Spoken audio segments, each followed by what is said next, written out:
Hey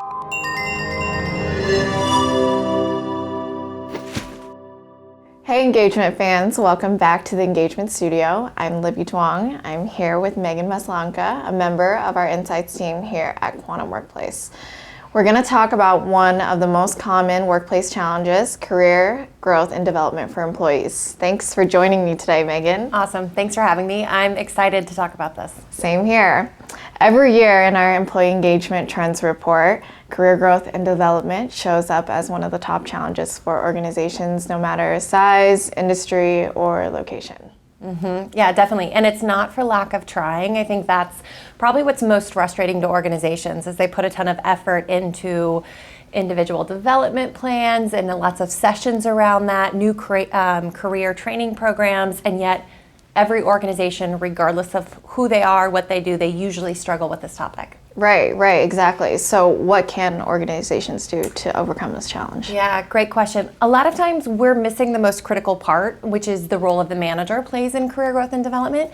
Again, we go to these larger initiatives hoping that's going to unpack this very delicate topic. And so leveraging the conversation and the power of the manager is really how you tackle career growth. Okay, so where can organizations start? That's great. I think the difficulty is just putting the power or putting all the pressure back on the manager. Right away, that's off-putting to the manager themselves.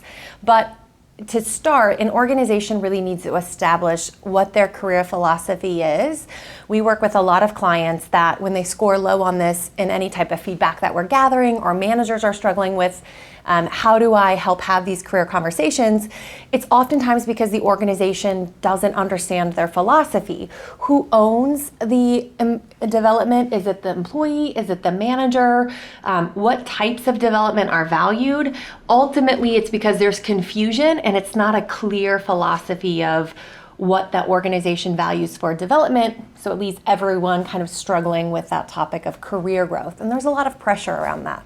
Okay, so what you're saying, it's basically a matter of clarifying what might be unstated expectations. Yes, exactly. It's that simple. It seems probably more simple than it is, but yes, it's about stating your philosophy because then you can hold people accountable to that philosophy. If you don't have a philosophy and you don't reinforce and communicate that philosophy, you've got problems. Okay, so can you share with our viewers what an example of a career development philosophy might look like? Yes, I'll kind of think through my memory bank. I think one of my favorites is from a mid-sized organization. They're based out of New York City. And their philosophy, they've been very intentional about what they've stated in their career philosophy. So they've stated exactly who owns it. So their first statement of their career philosophy talks about that employees own their own development and are responsible for their development. And their manager plays that guiding role. So they're here to coach and guide. Next, they talk about the specifics of what they value. So they value stretch assignments and stretch goals. A lot of times we don't think about development as stretch we don't think about stretch assignments as development. We think about that as extra work, but that's ultimately development. And then after they state kind of what they value, they state also that if you want to be a leader in their organization, you have to have some breadth because that breadth of experience allows you to be a more well-rounded leader. And they're very clear in that philosophy themselves. Okay, that's very interesting. That's a lot to take in. Yep. The idea seems kind of simple sometimes, but it also goes a really long way. So when you state the philosophy, how do you empower managers to actually follow through with it? Yep. So stating the philosophy is where HR and leadership plays a really big role, right? Like that's their job to establish that foundation and then communicate why they have that philosophy. Then they can empower their managers with toolkits to support that and their employees. So it's a two-pronged approach, but managers have to have a sense of how they're going to support someone in that, and in order to elaborate on that philosophy or deliver on that philosophy, they need a toolkit and some support. So it's very clear about who can impact development and how. So HR just really needs to focus on that philosophy. Managers then, when you support them with toolkits around what does a career conversation look like, that's usually where an HR team wants to support their managers in the organization. Okay.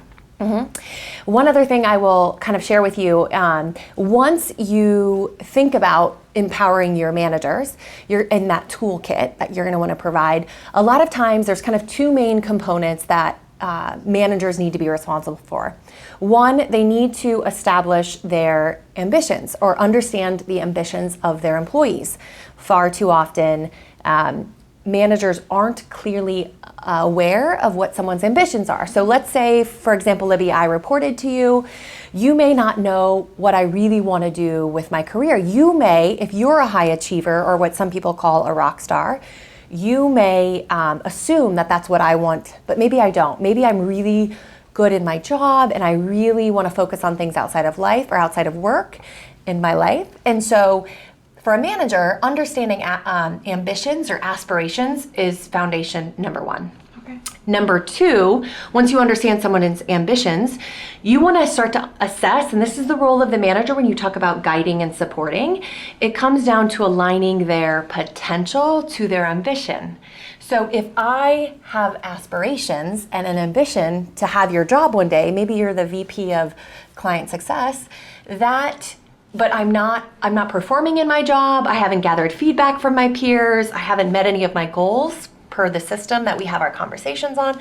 Your job then to coach and guide is to help me realize that my potential, I first have to deliver on my job and I have to own my role per our philosophy before I can move. Okay. So it really comes down to those couple things. I think there's some questions you can always ask too, and it can be as straightforward for a manager to ask their employee, what is your ambition? What excites you most about your job? What excites you about the organization? From those conversations, you don't want to hear things like, well, I want a senior manager title. That's not an ambition.